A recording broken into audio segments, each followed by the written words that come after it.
Hey guys, welcome back to my channel. So it is October and it is my absolute favorite month in the entire year and I'm so excited for that. Today's case is extremely gross. I don't even have words for it. It's very disturbing, so I'm gonna forewarn you, if you don't like gruesome details or blood, guts, and all that, do not watch this video. This is the case of Richard Trenton Chase, also known as the Sacramento Vampire. So as I'm talking about him, I am going to be doing my makeup, but it's going to be a little bit different than last time. Today I'm going to be doing my makeup and it's going to be vampire makeup because we're obviously talking about a vampire here, so that's what I'm going to do. I have some stuff, but I'm very excited about this one. I'm probably going to have to do this off camera, but we're gonna stick this thing on. Hopefully it works. We'll see how this goes. I'm just gonna fix my face really quick, throw some foundation on, and we are gonna jump right into this story. So over the span of 4 weeks, starting in 1977, ending in 1978, Richard Trenton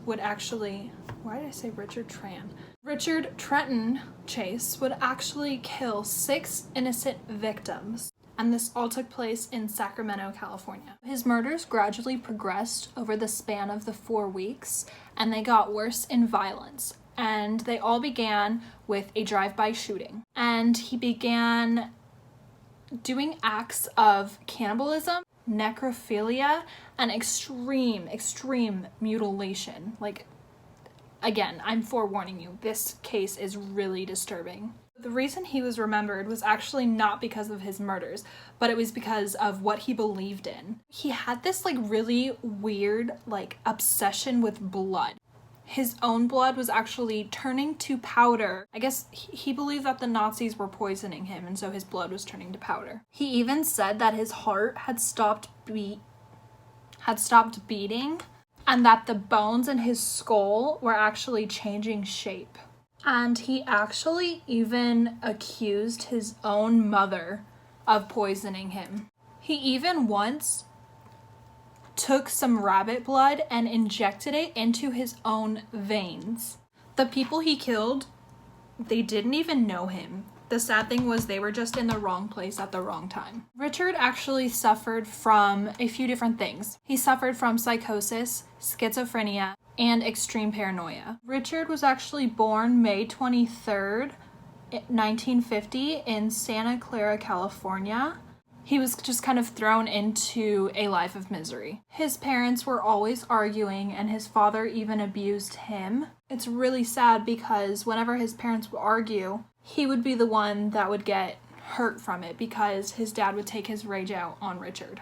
This ended up causing Richard to turn to drugs and alcohol by his teen years, and he developed a complete dependency on them.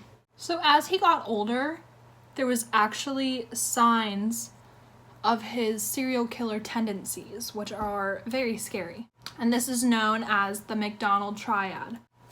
So the first one was Richard began torturing and mutilating small animals. And this included cats that he found around his neighborhood.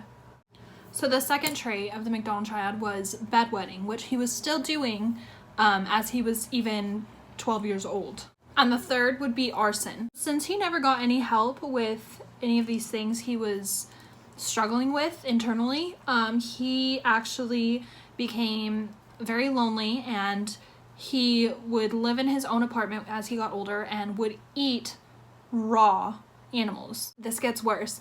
He would take the insides of these animals and liquefy them, and he would drink the liquefied organs.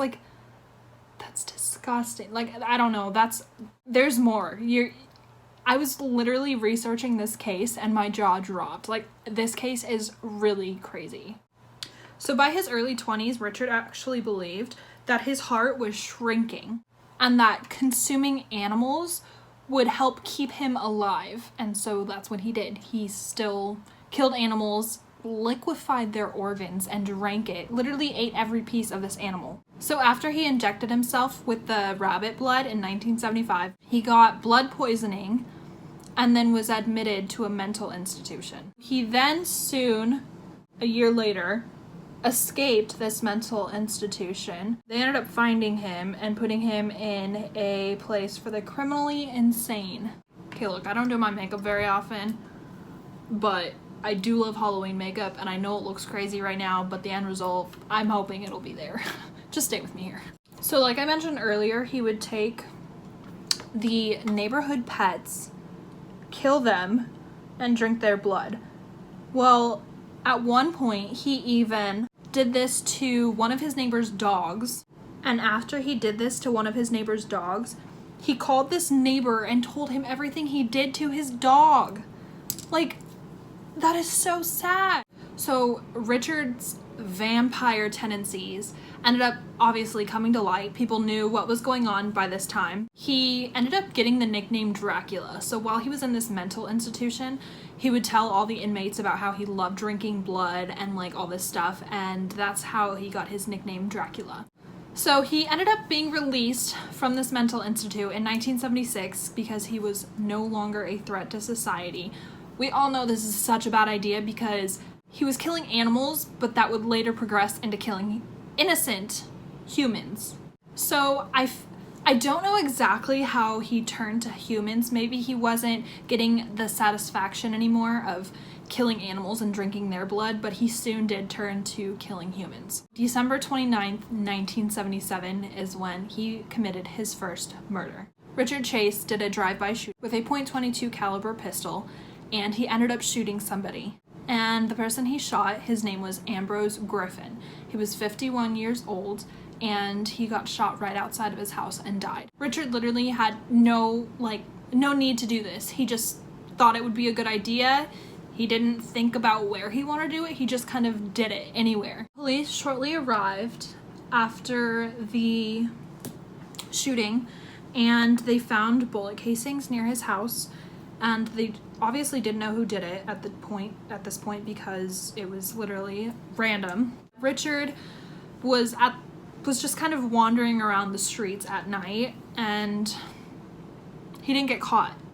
So on January 11th, 1978, he approached this door of a woman. Her name was Janine Layton.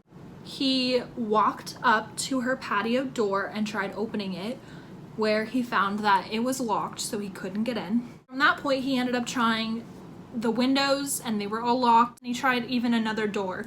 He couldn't get into this lady's house because she had everything locked up, thankfully. But the most scary thing about this is, obviously he didn't get in, so he couldn't hurt anybody. But the scary thing is that Janine was home when this happened, and she literally watched him try and open up the door and the window, and he couldn't get in. She literally sat there and watched this man try and get into her house. She had no idea who this guy was. So Janine ended up going to the back door after all this, and he was still there. She looked him in the eyes, and he literally didn't do anything. He looked straight into hers, grabbed a cigarette, lit it up, and then walked away like it was his house, like he couldn't get in, like he knew her or something, and like walked away like nothing was happening. Like that poor woman, imagine like what she was feeling at that time. She was probably terrified. She could have been the next victim. Fudge! After he was at Janine's house, he later went to someone else's house that same night, and he did find an open door. He was able to go inside. The house belonged to Robert and Barbara Edwards. They weren't home at the time. As they pulled into their driveway, because they had just finished grocery shopping, they saw a weird man exiting their home out of the rear window. As he exited, he ran past them, and he was holding a ton of valuables from their house that he had just stolen and literally just ran. Robert, the owner of the house, literally dropped everything he was doing and ran after him, but he unfortunately didn't get him because Richard jumped over a fence and was able to get away. So the cops were called, and as soon as the cops got there, they looked around just to see what was going on. Well, it turns out Richard not only stole things from their house, but he literally went in their house and peed in a drawer and took a crap on their son's bed. So that wasn't the end of Robert's night. Richard. Oh my God, there's so many names. That was not the end of Richard's night.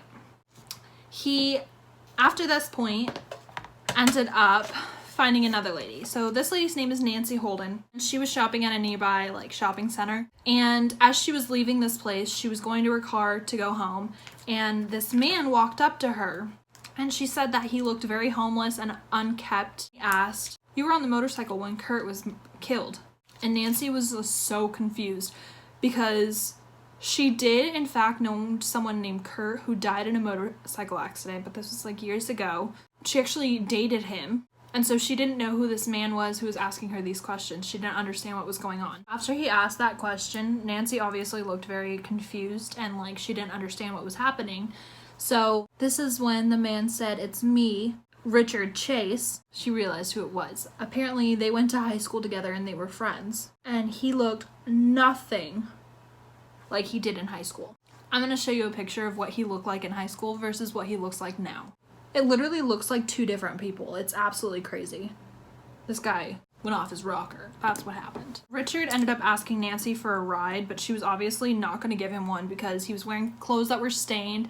He looked like he was coming off of drugs. He did not look okay. And she was scared, so she ended up making her way to her car and she was able to escape. It was then on January 23rd, 1978 that Richard would end up finding his next victim's house unlocked. This next house belonged to a lady named Teresa Wallen. She was 3 months pregnant and she was home alone. She was actually taking out her garbage one night, and that is when Richard entered her home. So as she returned from taking the garbage, she went back in the house, and that's when Richard attacked her, and he ended up using the same .22 caliber gun on her as he did when he did that drive-by shooting. She obviously tried to fight back, and the first shot was in her palm, and then the second one was right in her skull, and that's when she fell to the floor and died. So Richard was now alone with her body, and he could now live out his fantasies with a human body versus an animal. And this is exactly what he did. Richard took Teresa's corpse into her bedroom and he raped her repeatedly. He then grabbed a butcher's knife and stabbed her in the lungs, the liver, the stomach, and her breasts. I'm not going to go in complete detail here, but he did take things out of her body. And it's so bad. So he took things out of her body and he left her intestines hanging out, and she was 3 months pregnant. He ended up taking her blood. He put it in a yogurt cup and drank it. Wow, this is really hard to do. I can't do this eye. I did this eye good, but now I can't do this eye. So after he drank her blood out of this yogurt cup, there was a little left over, so he smeared it on his face. So before leaving, he thought it would be a great idea for her husband to find her like this. So he went and grabbed dog poop and put it in her mouth. This man is disgusting. I've never heard of a case like this, and I just can't believe this actually happened. It is so sad. So January 27th, 1978 would be the night that Richard went from serial killer to mass murderer.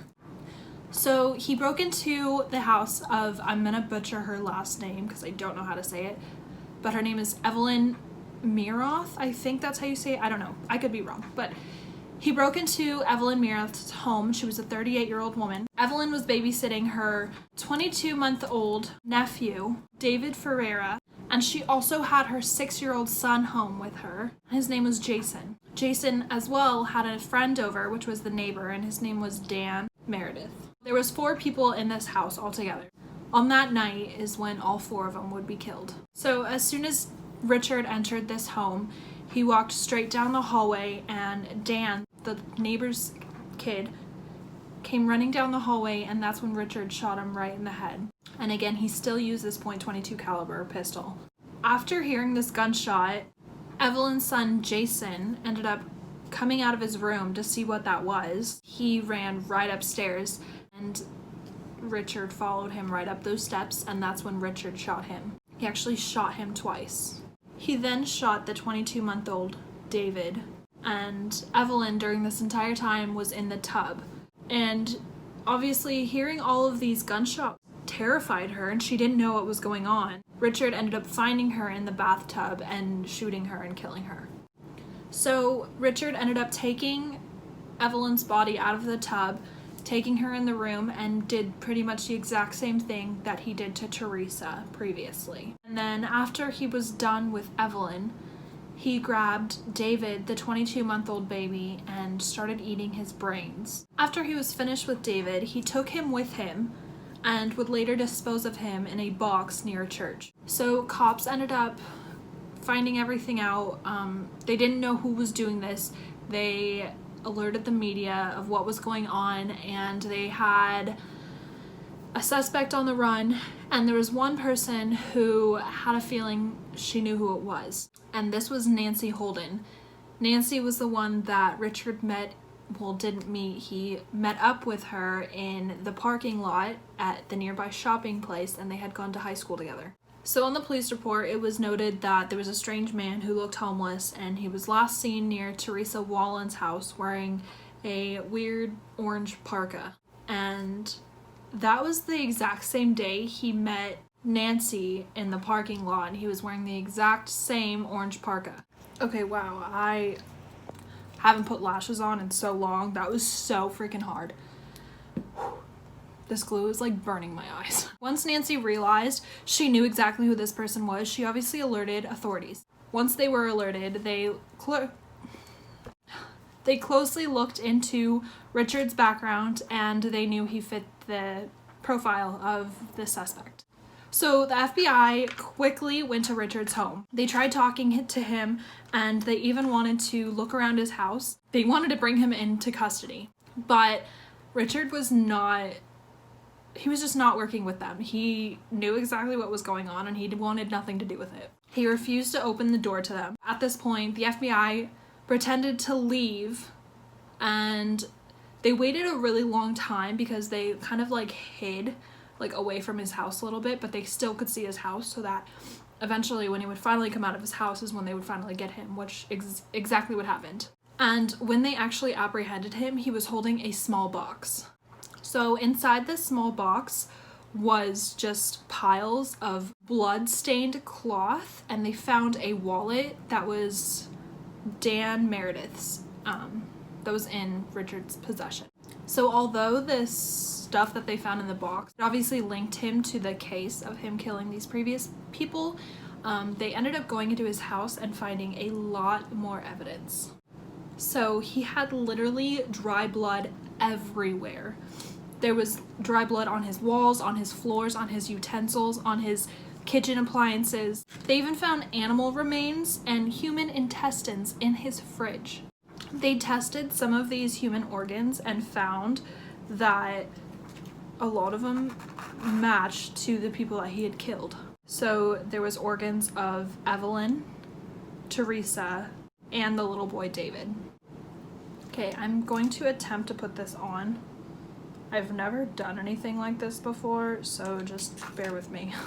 So Richard obviously went to trial, and he was found guilty of 6 murders, and he was sentenced to death by the gas chamber. But what really sucks is that he was obviously gonna be put on death row, but he never made it there because he was found dead in his cell on December 26, 1980, because he himself overdosed on antidepressants. Guys. Okay, this thing just fell off my neck, and it's like a peanut butter and jelly sandwich. Like, you know, when you put peanut butter and it ends up falling, and when it falls directly on the peanut butter side. That's exactly what happened with this. I put the glue on it and it fell directly on the glue side on my freaking carpet. Honestly, that is such a coward's way out. He killed all these people, sentenced to death row, and freaking overdoses on antidepressants in his freaking cell.